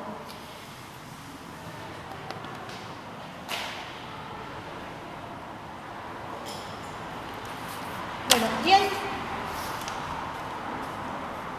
un elemento que aparece muy marcado en El castigo, que es el elemento mitológico. No sé si lo notaste, por ahí en comparación con otras cosas que leíste, con las otras obras que leíste. O sea, una alusión bastante, no digamos permanente, pero sí bastante constante a, en realidad no solo mitos clásicos, sino cuentos, fábulas, leyendas, emblemas, o sea, pequeños relatos que se usan para explicar algo. Y eso, digamos, esto es una interpretación mía, que ustedes pueden discutir después que lean si quieren. Parecería estar obturando, digamos, o digamos, funcionando para frenar una trama que tiene que ver con lo que no se dice. O sea, lo que sucede en el castigo es tan, a partir de cierto punto, se torna inefable, ¿no? O sea, bueno, ¿no lo leyeron pero saben de qué se trata? Si no se entiende. Es una trama que tiene que ver con un insecto. O sea, por ahí ustedes ahora, si lo leen, dicen, bueno, no es rigurosamente un insecto, porque no es la verdadera madre, pero en términos de relaciones sociales, la protagonista, que es Cassandra, y está dicho en el texto también, actúa o funciona como la madre de Federico, que es el hijo del conde. Cassandra es la mujer con la que el conde se va a casar, perdón, el duque se va a casar, con la que efectivamente se casa. Es una mujer mucho más joven que él, de la edad de Federico, y el enamoramiento de Cassandra y Federico es instantáneo, apenas se ve. Y digamos, van a encerrarse los tres a ese palacio. Entonces, bueno, comienza a avanzar esa trama del enamoramiento de los dos y empieza a circular esta cosa que les digo de lo que no se puede decir, porque ninguno de ellos puede en ningún momento decirlo directamente. No solo entre ellos, ni decírselo a sí mismo. Entonces empiezan a aparecer todos estos cuentos, relatos, personajes mitológicos que parecen estar proveyendo la explicación para que entendamos eso, aunque se entiende, ¿no? Pero digamos que esa trama es inefable, no se puede decir. O sea, bueno, lo vamos a ir viendo, pero ustedes lo van a ver mejor cuando la lean. Pero digamos, para que se entienda un poco lo que vamos diciendo, les adelanto spoiler. Igual se sabe verso 400 ya, así que no es que les estoy arruinando la intriga. Entonces, esa trama que es inexpresable, que elude la razón, ¿no? Que cada vez que amenaza con emerger aparece esto que digo, los cuentitos, las historias mitológicas, ¿no? Los símiles. Bueno, entonces vamos a ir viendo el texto. Como les decía, la primera jornada la podemos dividir en 3 porque hay 3 cambios espaciales. Es la única ocasión en la que aparecen los espacios exteriores.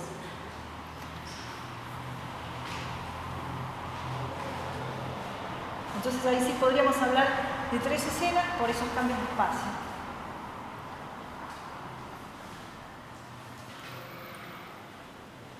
La primera sería desde el principio hasta el verso 233.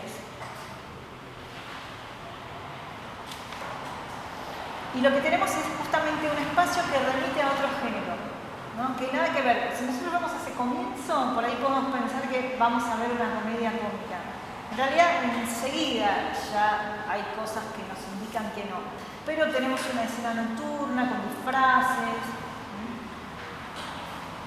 Eso es como una situación y un espacio que remiten a la comedia urbana, como les decía recién. Tenemos al duque disfrazado, buscando mujeres, en compañía de 2 de sus criados. Hay un montón de comentarios alusivos a la típica burla a las mujeres. Bueno, algo parecido, pero un poco más menos violento, del diálogo entre don Juan y el marqués de la Motra, cuando están hablando de fulanita, que se cayeron los dientes, ¿no? Y la manita, y la lástima. Bueno, algo así, pero un poco más, ¿no? Atendiendo también al género, atendiendo a esta sofisticación que les decía yo que tiene la comedia en esta época. Bueno, es un poco más velado, pero hay esa cuestión de, bueno, fulanita tiene un problema, sí, tiene un maridillo, ay, qué lástima, bueno, cosas así, ¿no? Burlas a los maridos, a las mujeres y algunas alusiones eróticas en las comparaciones, ¿no? Comparaciones que generalmente están, digamos, funcionan con elementos de la naturaleza, ¿no? Las viñas, el buey. Justo cuando va a cambiar de escenario, cambia de tono, que parece como una comedia y después aparece Federico y con un lamento. Sí. Justo antes, el Duque parece glosar el arte nuevo de comedia. Empieza a decir que ahora la comedia es un espejo y dice, retratan nuestras costumbres, son livianas o severas, mezclando un poco las severas con aires y pesadumbres. Justo es cuando viene el cambio, Sí. como si fuera como medio autorreferencia. Sí, hay muchas cuestiones metapoéticas en esa primera escena. Porque fíjate que está también... Ahora es la poesía. Sí, hablan de poesía, hablan de los culteranos, ¿sí? O sea, no sé si dicen cultiablescos, que ese es un neologismo inventado por Lope, ¿no? Lo de cultiablescos ya lo había usado en La Dorotea, que es una obra también de esta etapa, ¿no? Con esa como obsesión con criticar el lenguaje gomorino, el lenguaje que utiliza, porque bien al principio hay una descripción de la noche, que es perfectamente gomorina.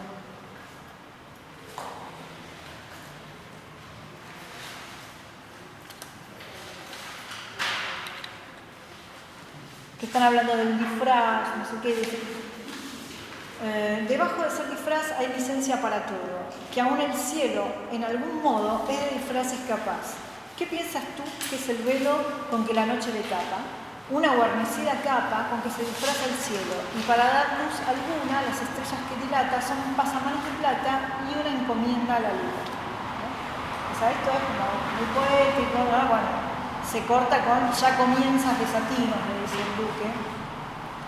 Y el otro contesta, no es el que dijo la poesía, sino el otro dice, no, lo ha pensado poeta, de estos de la nueva Z que se imaginan divinos. Bueno, esto es digamos, una crítica a los cultistas, no a los gomorinos. Bueno, pero además está bien lo que vos marcabas, esa reflexión del Duque, pero además, ¿qué es lo que lo pone melancólico? Porque viste que él está muy, bueno, vamos a buscar chicas, que no, bueno, esta sí, esta no. ¿Qué estamos organizando su mujer? Claro, pero que hay un momento en el que llegan a la casa de una mujer que se llama Cintia, que les habla desde lo alto, que eso también, ¿viste? No es casual, porque Cintia es uno de los nombres de la luna, y esta les habla desde lo alto y le dice a uno de los que lo acompañan, le dice, sí, claro, venís con el Duque, o sea, el Duque le dice, no, el Duque de Ferrara te quiere visitar, el Duque le dice, no, si me lo hubieras dicho ayer, te lo habría creído, pero hoy yo sé que el Duque, y entonces todo un comentario acerca de la vida licenciosa, que el Duque es un escribano, que va, que toda la vida ha estado yendo con una mujer, con otra mujer, que no se casa, que es así como un Don Juan, pero como Don Juan, y que bueno, que por suerte ahora va a sentar cabeza y se va a casar, que lo consiguieron una mujer que es buena, que es no sé de dónde es de Mantua, no sé de dónde es que viene, que es la hija de un buen señor, y que entonces, bueno, por fin se va a enmendar y va a dejar de andar en boca de todo con ese comportamiento tan poco adecuado a su figura, a su lugar. Entonces el Duque escucha eso y dice, bueno, o sea, ya no le quedan ganas de seguir las aventuras, como estoy representado en la boca de mi vasallo, como un concepto que tiene de mí, y entonces medio que se deprime, ¿no? Y siguen las referencias metapoéticas porque enseguida empiezan a escuchar una comedia. O sea, están los tres ahí y dicen, están representando, ¿no? Y escuchan una comedia. O sea que hay dos cosas que nos pueden servir para ver ciertos paralelismos. En esta escena que parece de comedia urbana, tenemos lo que mencionó el compañero de la comedia como espejo, y tenemos una escena de teatro dentro del teatro, ¿sí? Porque ellos están escuchando una obra. Y al final, en la última escena, volvemos a tener algo parecido. O sea, la escena del final es una escena de teatro dentro del teatro, con un desenlace trágico, pero el Duque arma una escena teatral. Porque ¿qué es lo que hace? Bueno, voy a tener que contar el final. Primero les dice a Federico que tiene atado y tapado con una manta a un traidor que quería matarlo. Y le dice, andá y matalo vos. Mostrá que sos un bien digno hijo mío y andá y matalo. Que el otro duda, y le dice, andá y matalo. ¿Y a quién creen que mata? ¿Quién está debajo del manto? Casa, exacto. Entonces, ¿qué hace inmediatamente? Llama a los soldados y le dice, Federico acaba de matar a mi mujer porque se enteró que está embarazada y el hijo le va a quitar a él los títulos. O sea, porque va a ser mi hijo legítimo. O sea, Federico es el hijo, pero es el hijo bastardo del duque. Entonces, no teniendo otro hijo, puede heredar. Pero el duque lo que prevé es que va a tener un montón de problemas con otros parientes. Con hijos del hermano, con sobrinos, con primos, que le pueden reclamar los territorios y los títulos, porque Federico tiene un derecho débil a las posesiones del duque. Entonces, bueno, parte del problema que no está muy desarrollado, pero que está presentado, es esta cuestión de que Federico, al casarse a su padre, se queda sin título, se queda sin heredad, porque si el padre tiene un hijo legítimo como la nueva esposa, ese hijo hereda todo.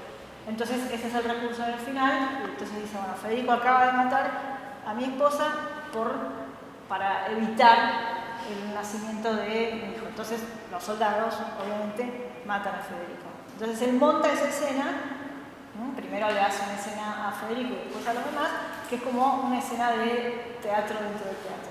Igual que al principio también hay una escena de teatro del teatro. Y lo del espejo. O sea, el espejo es un objeto fundamental en la obra, lo van a ver después, porque así es como Aurora, que es otro personaje, que ya se van a enterar, se da cuenta de las relaciones entre Federico y Casandra. O sea, porque nadie sabe nada hasta que ella lo ve a través de un espejo que Federico le da un beso a Casandra.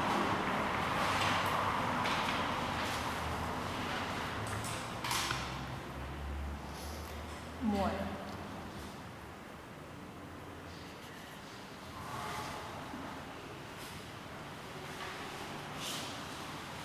Bien, entonces, esta primera secuencia cortita es como un mundo del revés, ¿no? Porque vemos a un noble mezclado entre los comunes, disfrazado, buscando aventuras, ¿no? Una escena que parece de comedia, ¿no? Pero que después no lo va a hacer. Tenemos bastantes elementos, tenemos esa reflexión sobre la comedia. Tenemos una actualización total del argumento, ¿no? Porque ahí sabemos lo que pasa, lo que va a pasar. Se nos presentan los tres personajes, el duque, el conde y la futura esposa a la que el conde tiene que ir a buscar, ¿no? El conde es Federico.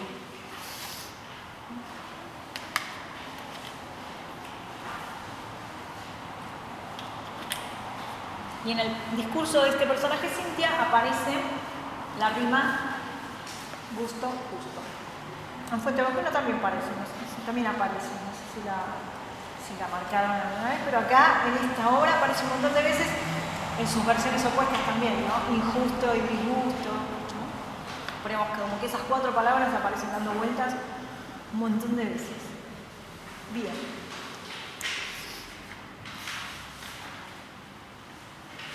Bien, y pensando en esta cuestión de los elementos mitológicos y esta línea que les dije que se trabaja bastante en la obra, ¿quién se disfraza para ir a buscar mujeres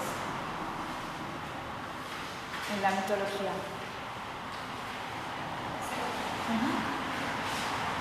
Zeus o Júpiter en su versión romana, ¿no? O sea, es el dios que se transforma, o sea, que de algún modo se disfraza para ir a dar cumplimiento a sus deseos con distintas mortales o con otros dioses. Bien. ¿Hasta acá más o menos sigue? Bien. Luego pasamos a este otro espacio, ¿no? En el que nos encontramos a Federico, es el conde, no es el que tiene que ir a buscar a Casandra. la tiene que ir a recibir.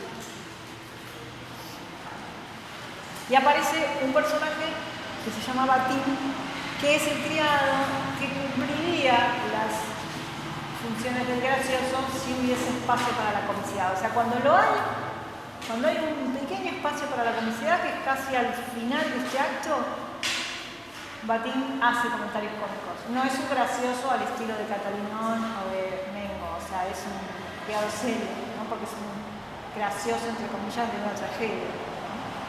De hecho, es uno de los que se va, ¿no? Vieron que les dije hace un ratito que los personajes que quieren escapar de esto, que se quieren salir de la opresión del palacio, se van.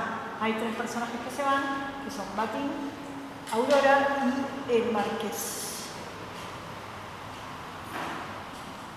O sea, que logran salir de esta trama. Bien, entonces empieza con un diálogo entre Federico y Batim, ¿no? Que sirve para establecer el marco espacial y de la situación. Vuelve a aparecer esta rima, gusto justo. Aparece este tema de la herencia, o sea, como que Federico está un poco triste porque, bueno, si su padre se casa, nada, ya él no va a tener posibilidades de convertirse en duque, ¿no? Igual Batim le dice, bueno, pues está bien, porque a ver si se llama al orden, si se comporta. Y Federico dice este texto: mi disgusto no me permite, como fuera justo, más prisa y más cuidado. Antes la gente dejo fatigado de varios pensamientos, y al dosel de estos árboles que, atentos a las dormidas ondas de este río, en su puro cristal sonoro y frío, mirando están sus copas, después que los vistió de verdes ropas. Versos 235 a 245. ¿Qué está describiendo? Un locus amoris, exactamente. Está describiendo un locus amoris. Esto nos permite, digamos, ver el funcionamiento de una técnica bastante frecuente en el teatro del siglo de oro. Sí. 235, 245. Lo que leí, no sé si sigue un poco más. Digamos, ustedes piensen, bueno, si bien esto era una representación de palacio, ¿no? O sea que podía tener una escenotecnia un poco más sofisticada que la del corral, ¿no? Tampoco es que había grandes decorados ni escenografía. Después se desarrolló un poco eso, ¿no? Hacia la época de Calderón ya eran puestas muy sofisticadas, con grandes decorados, con trampas que subían y bajaban, con muñecos, con toda clase de cosas. Pero, digamos, en este teatro lo que funciona mucho más, y es más habitual, es lo que se llama el decorado verbal. Es decir, que el parlamento de un personaje nos pinta lo que tenemos que ver. Nos ubica en el lugar donde estamos, nos dice qué hay. Bueno, eso funciona a través de los deíticos, mucho, este río, este palacio, esta gran puerta, este gran camino. O sea, eso permite, digamos, que, gracias a la imaginación del espectador, se construyan los espacios necesarios para desarrollar la acción.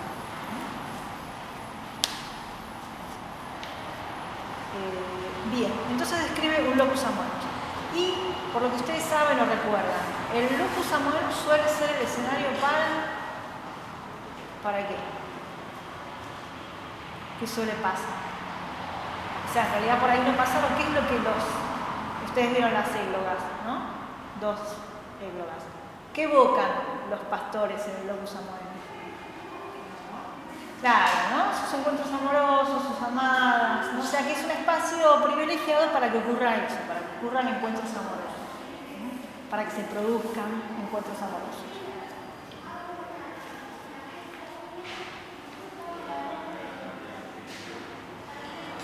Igual, en el transcurso de esta escena que ocurre, es una larga escena en el locus amoris, ¿no? Es desde el verso 234 hasta el 651, sería esta segunda escena que ocurre en el exterior, ¿no? Este espacio se va a ir cargando de connotaciones eróticas, ¿no? O sea, no marca de erotismo, pero por ejemplo se habla de la ardiente siesta, ¿sí?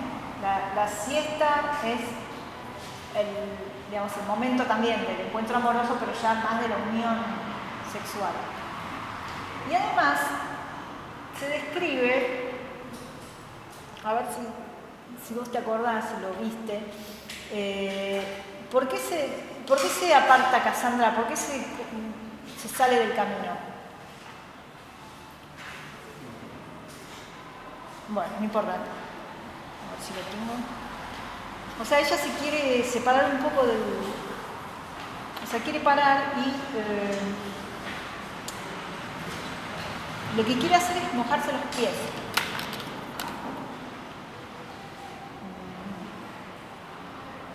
Y el pie desnudo de la dama del siglo de oro es como un fetiche. Así de ridículo como se oye, pero hablar del pie desnudo de la dama es como que dispara todas las fantasías.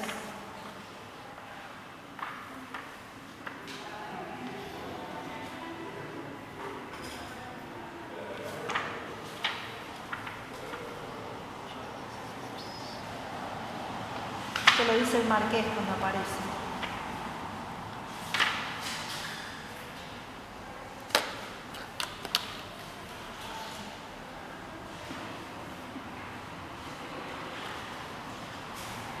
Acá. Mandóme alejar pensando dar nieve al agua risueña, bañando en ella los pies para que corriese perlas y así no pudo llegar tan presto a mi diligencia. O sea, ella está apartada del grupo justamente porque, bueno, va a mojarse los pies, ¿no? Y eso es algo que nadie puede ver. Entonces, por eso les digo, hay dos elementos que suben un poco la carga erótica de este locus amoris. Pero además, fíjense que hasta el momento podríamos, como hasta ahora no hay verdaderos indicios de tragicidad, podríamos suponer que esto que estamos previendo, bueno, que Federico va a buscar a la madrastra, que están en el locus amoris, que es un sitio acorde para el encuentro amoroso, podría ser una deriva, una complicación de la trama principal a través de un enamoramiento entre los dos que se puede resolver de esta manera. O sea, de momento no tenemos marcas de tragicidad, excepto por un par de cosas que dice Federico, ¿no? Que si las advertimos ya nos vamos a dar cuenta que esto no se encamina bien, ¿no? O sea, podrían empezar a configurar un riesgo trágico, ¿no? Él dice: el alma llena de mortal disgusto, camino a Mantua de sentido ajeno, que voy por mi veneno en ir por mi madrastra, ¿no? O sea, ya lo mortal disgusto y lo del veneno nos encienden una alerta de que, bueno, no es que va a ser un enamoramiento superficial que a lo mejor se resuelve, aparece una tercera, Federico se enamora y chao. No. Son 252, 254. Y después hay un pequeño relato que cuenta Batín, lo del caballo, ¿sí? O sea, esto es lo que les decía que funciona mucho en esta obra. Cada rato están apareciendo cosas que las empezamos a leer y decimos, ¿qué está hablando?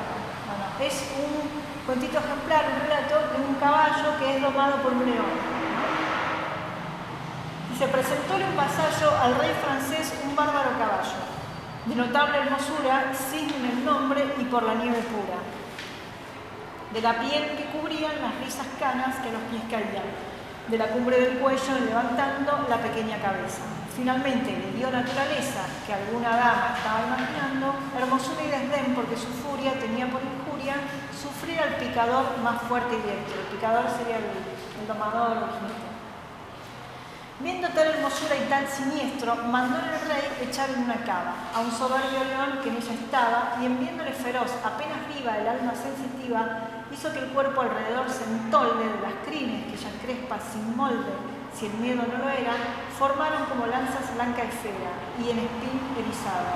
De orgulloso caballo transformado, sudó por cada pelo una gota de hielo, y quedó tan pacífico y humilde que fue un enano en sus arzones tigres, o sea, lo montó un enano, ¿no? Y el que a los picadores no sufría, los pícaros sufrió desde aquel día. O sea, es como una especie de cuento ejemplar para, bueno, contar cómo alguien sin riendas puede ser domado, ¿no? En este caso, lo primero que podemos interpretar es que es sea que el león es Casandra, el caballo es el duque y que ella va a ser la que lo ponga en caja, ¿no? Y ni bien termina Batín de contar esto, Federico dice: yo, escudero vil, traeré en brazos algún león que me haga hacer pedazos. O sea, tenemos esta identificación de Casandra con el león en el cuento. Y después Federico habla de traer un león en brazos que lo va a hacer pedazos. ¿Y cómo entra Casandra en escena? En brazos de Federico.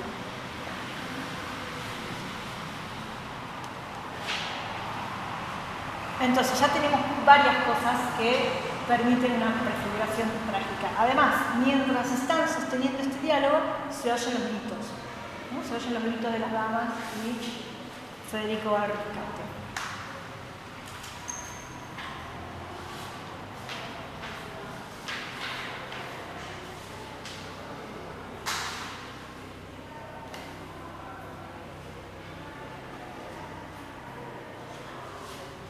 Bueno, las presentaciones entre ellos dos más o menos están marcadas por la retórica social, se arrodilla, le besa la mano, y todo esto es parodiado por los criados, ¿sí? Eso también es algo que es una función que cumplen generalmente los criados en la comedia, siempre, o en la tragicomedia, realizan en clave cómica las mismas escenas que los señores, ¿no? Entonces acá Federico entra con Casandra en brazos, se presentan, como les digo, despliegan toda la retórica, bueno, él se inclina, le besa la mano, ella no sé qué le dice, y a continuación entra Batín con Lucrecia en brazos y hacen lo mismo, pero en clave cómica, ¿no? Él le dice, si hace una alusión, fíjense que es un criado bastante culto, ¿no? Porque alude a la Lucrecia romana y habla de Tarquinio, no sé cuánto, la otra no lo entiende. O sea que hay una escena paralela, pero jugada en clave cómica es lo único, ¿no? Y a esto le sigue un parlamento en décimas en el que Casandra habla muchas veces de su error, ¿no? Está hablando del error de desviarse del camino, pero bueno, eso también es una prefiguración de lo que va a pasar después, del error que viene después.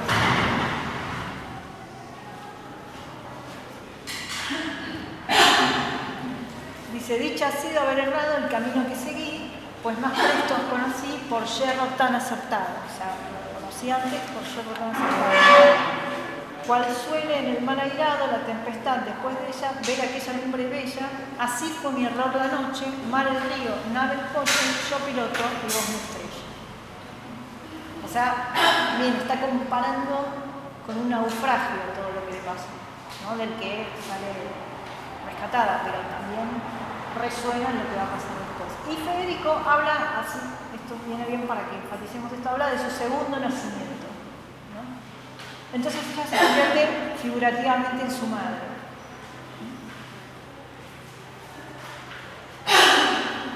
Y ahí aparece el marqués, ¿no? Y le dice, le enfatiza esto, ¿no? Le vuelve a decir a Federico que ella es su madre, ¿no? Y con eso se instala de modo claro el problema del incesto. Por más que hoy, digamos, podamos decir, bueno, no, porque no es la madre, digamos, esa es una problemática, es una discusión de ahora.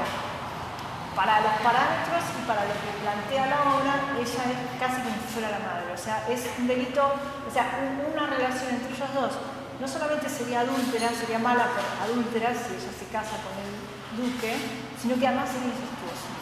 Por eso es tan tremendo.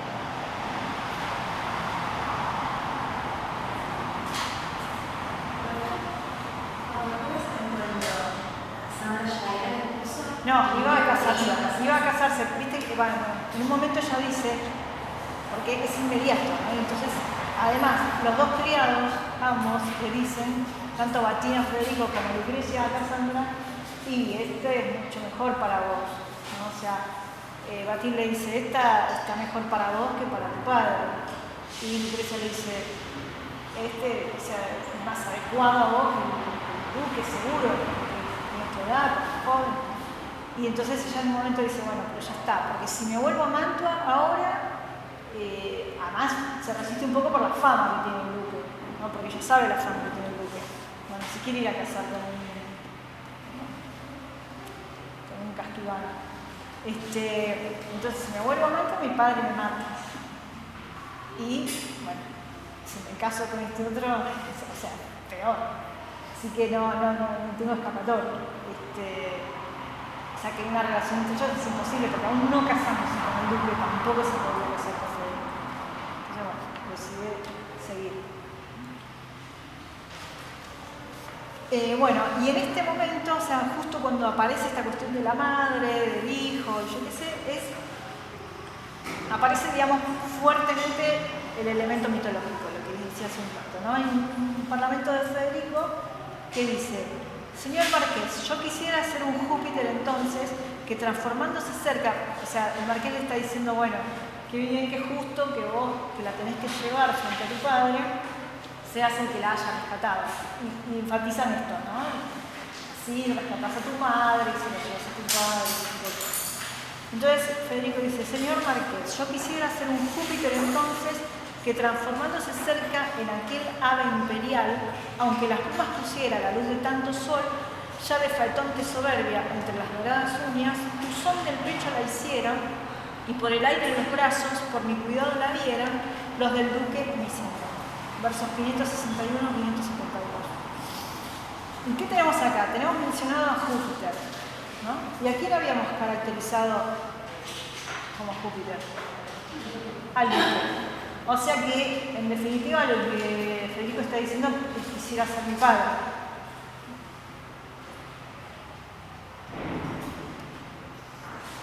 Después dice: en aquel ave imperial. El ave imperial era, que además estaba en los blasones de la Casa de Austria. De acá es que algunos críticos entienden que esta cuestión de la censura, de la posible censura que mencionaba antes, haya surgido de una identificación con los austrias, en particular Felipe II, la historia del príncipe Carlos, que hay una leyenda que supone una situación parecida.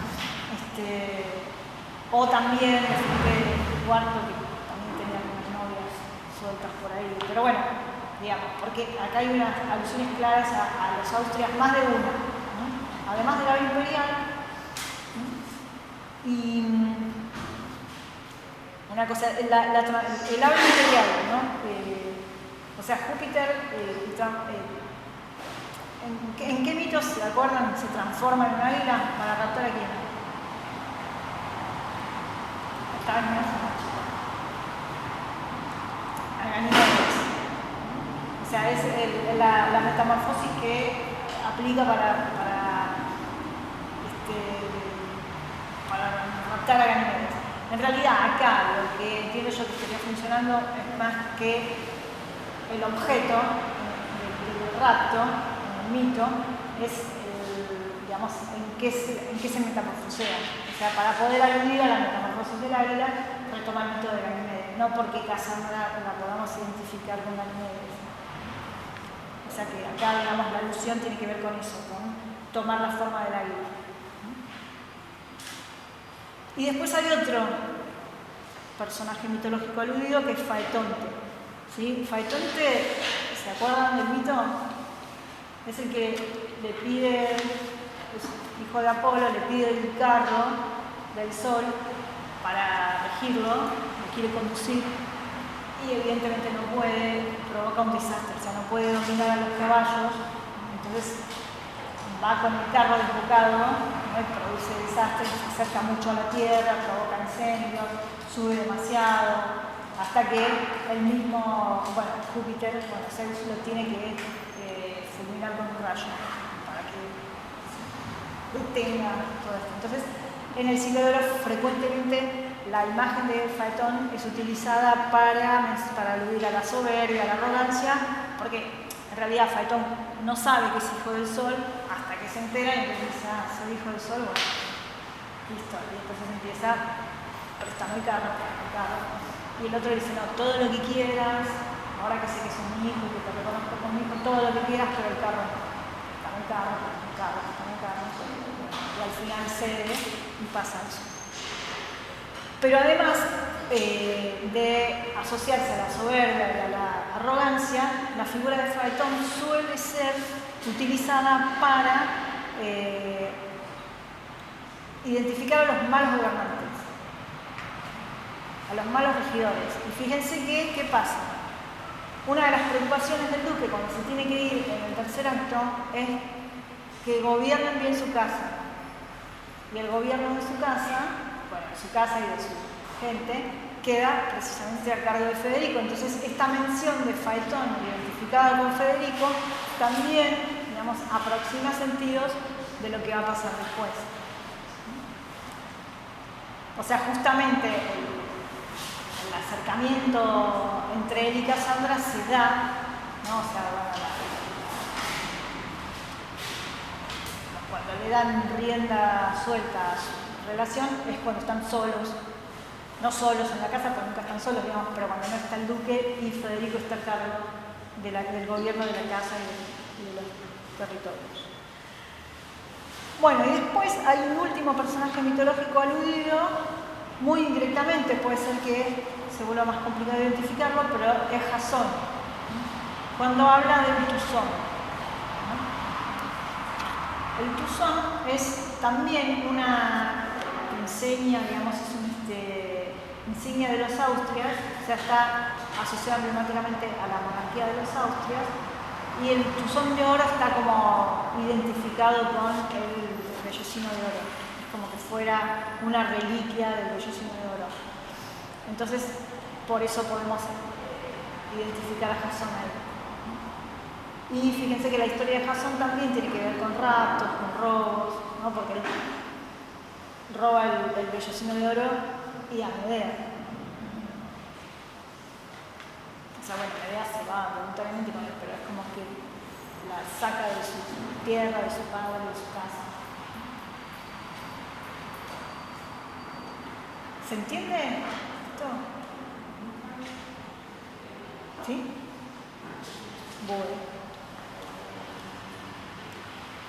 Y también tenemos menciones mitológicas dirigidas a Casandra en una réplica de Baltino. Habla de lo que les decía recién, ¿no? Cuando le dice, ¿no era mejor para ti esta clavelina fresca, esta naranja en azar, toda de pimpollos hecha, esta alcorza de ámbar y oro, esta Venus, esta Helena?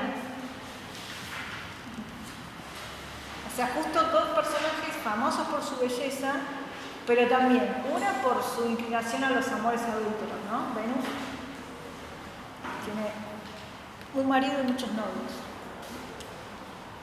Y Helena, digamos, también, además por la capacidad de encender pasiones destructivas que pueden hasta provocar guerras, o sea que no son inocentes las menciones.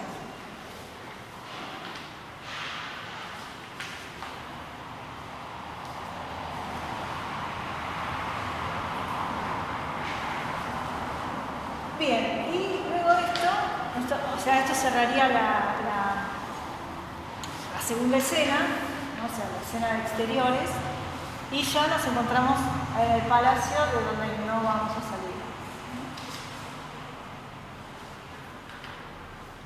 Vamos a partir de acá y hasta el final de la obra todo transcurre en el palacio del duque.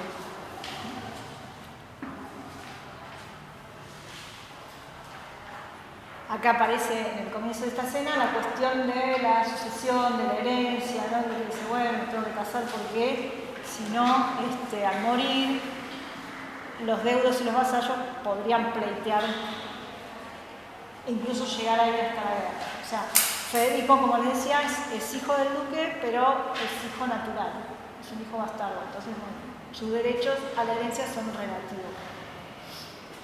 Todo el tiempo dicen que los vasallos lo aprecian, que es una persona querida, que tienen confianza, pero bueno, al no ser el hijo legítimo, siempre está abierta la posibilidad de que alguien le pleitee los dominios, entonces es mejor casarse, tener un hijo legítimo, y bueno, pobre Federico, pero es mejor para el futuro del lugar, ¿no? del ducado. Y acá aparece este personaje que les mencioné antes, que es Aurora. Aurora es la prima de Federico es hija del hermano del duque, y lo que hace es, en este primer parlamento, le pide la mano de Federico, o sea, ella le pide al duque casarse con Federico. Y ella habla del confuso laberinto ciego. ¿Se acuerdan que yo les decía que hay alusiones de los personajes a una representación interna, ¿no?, de sus propias emociones internas como un laberinto confuso, pero que eso tiene un correlato en el espacio en el que se está desarrollando la obra?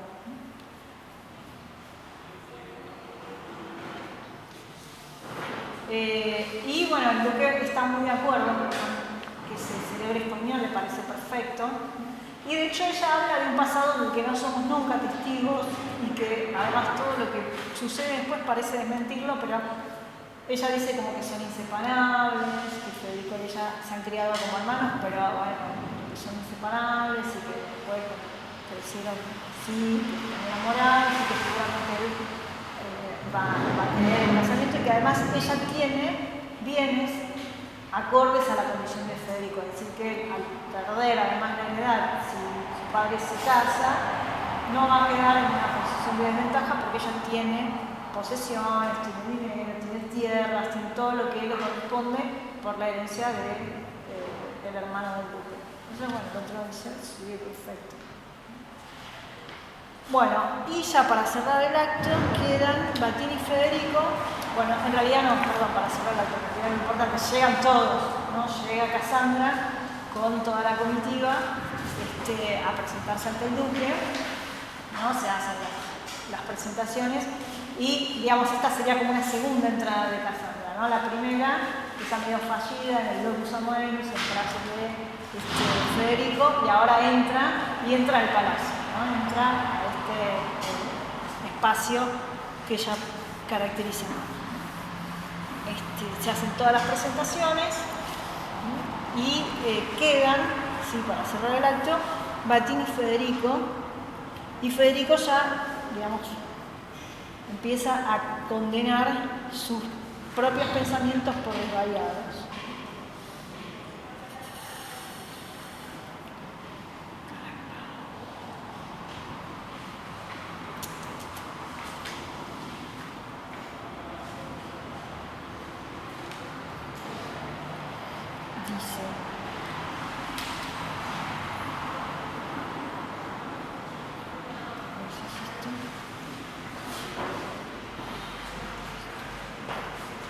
¡Qué necia imaginación!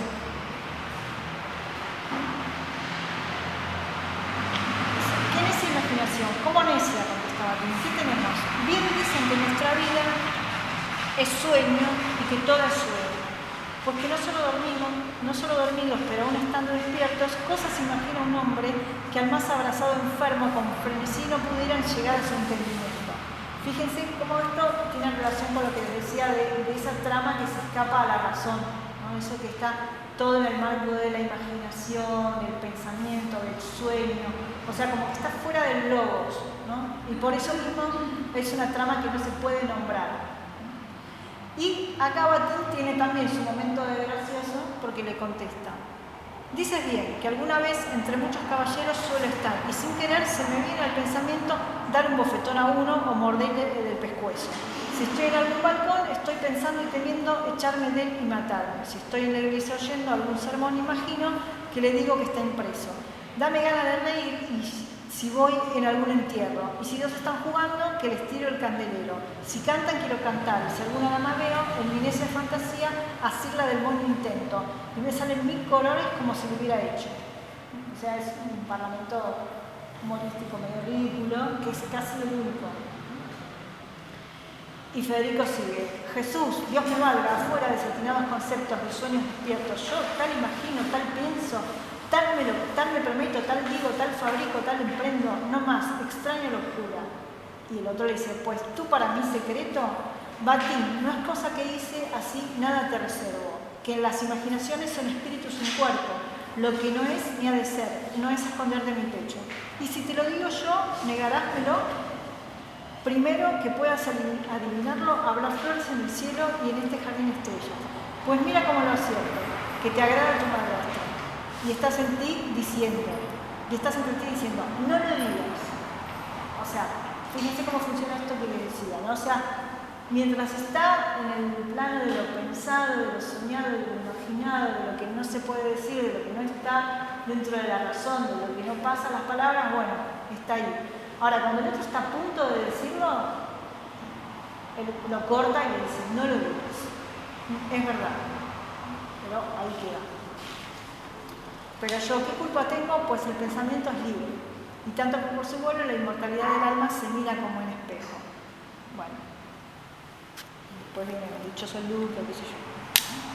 O sea, digamos, el final del acto, bueno, después lo vamos a ver explicado un montón de veces, hay un montón de parlamentos dirigidos a los pensamientos, hay un soneto, ¿no?, de Federico, es el único soneto de la obra que está justamente dirigido al pensamiento. Y eso es como característico, digamos, cuando un personaje piensa o razona que está frente a algo imposible, realmente un amor imposible, suele dirigirle un soneto soliloquio a su pensamiento.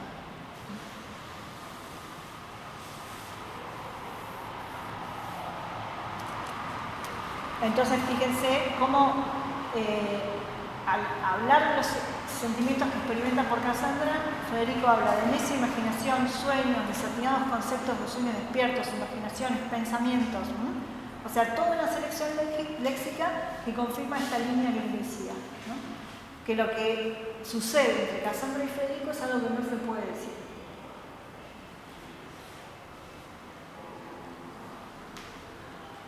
Y habla, ahí lo que dejamos sin leer, de morir de imposible amor, que supera un poco, o sea, cierra el acto con algo que, si bien lo podemos considerar medio retórico y dentro de la, digamos, la lírica cancioneril, ¿no?, que siguen por el amado, el amante muere, del amor imposible, ¿no?